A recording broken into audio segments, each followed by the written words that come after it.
அன்பு எல்லாத்தையும் செய்யுது.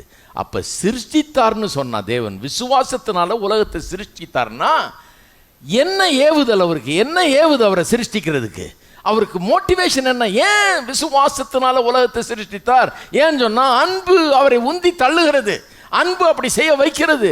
அன்பின் நிமித்தமாக தன்னுடைய விசுவாசத்தை தன்னுடைய வார்த்தையின் மூலமா அனுப்பி ஒரு அழகான அருமையான உலகத்தை உண்டாக்குகிறார் மனுஷனுக்காக. அன்புதான் அவரை உந்தி தள்ளுகிறது. அதான் மோட்டிவேஷன் உலகத்தை உண்டாக்குறதுக்கு, இல்லையா? உண்டாக்குனாரு, மனிதனையும் உண்டாக்குனாரு, அவருடைய சாயலின்படி ரூபத்தின்படி உண்டாக்குனாரு, வச்சாரு. பாவம் செஞ்சிட்டான், கெட்டு போனால் அவங்களுக்கு தெரியும் அந்த கதை.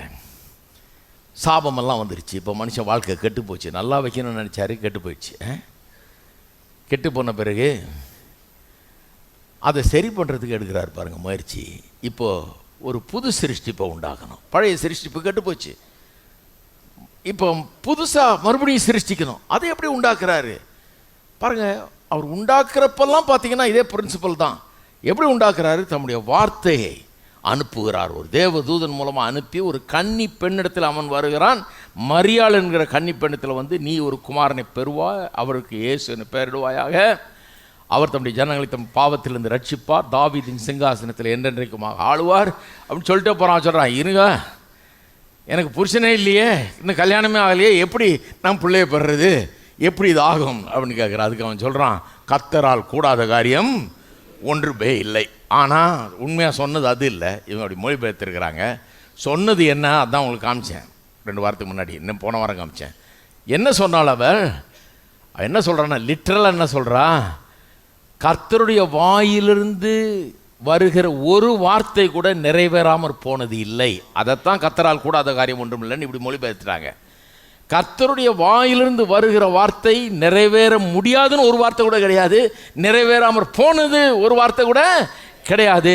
அவர் வாயிலிருந்து வருகிற ஒவ்வொரு வார்த்தையிலையும் அதை நிறைவேற்றக்கூடிய வல்லமை உள்ளேயே இருக்கிறது. ஆகவே அது நிச்சயமாய் நிறைவேறும். கர்த்தர் சொல்லிட்டாருமா, அது நிச்சயமா நடக்கும்ன்றான். அதனால அவர் ரிப்ளை பண்றா. 38ஆம் வசனத்தில், லூக்கா 1:37 சொல்றா.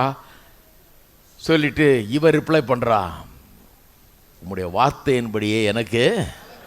ரிப்ளை கேட்டாலே 37 என்ன சொல்லுதுன்னு புரிஞ்சுக்கலாம். வெறும் 37 கர்த்தரால் கூடாத காரியம் ஒன்றும் இல்லைன்னு சொன்னால், உங்களுடைய வார்த்தையின்படி எனக்கு ஆகக்கூடாதுன்னா பொருந்த மாட்டேங்குது. 38 உங்களுடைய வார்த்தையின்படியே ஆகக்கூடாதுன்னு ஏன் சொல்கிறா? 37 வார்த்தை நிறைவேறும்னு அவன் சொல்கிறான். நிறைவேறாமல் போனதே இல்லைன்றான். ஒரு வார்த்தையும் அவர் வாயிலிருந்து வர்ற வார்த்தையை நிறைவேற்றுறதுக்குரிய வல்லமை அந்த வார்த்தைக்குள்ளேயே இருக்குதுன்னு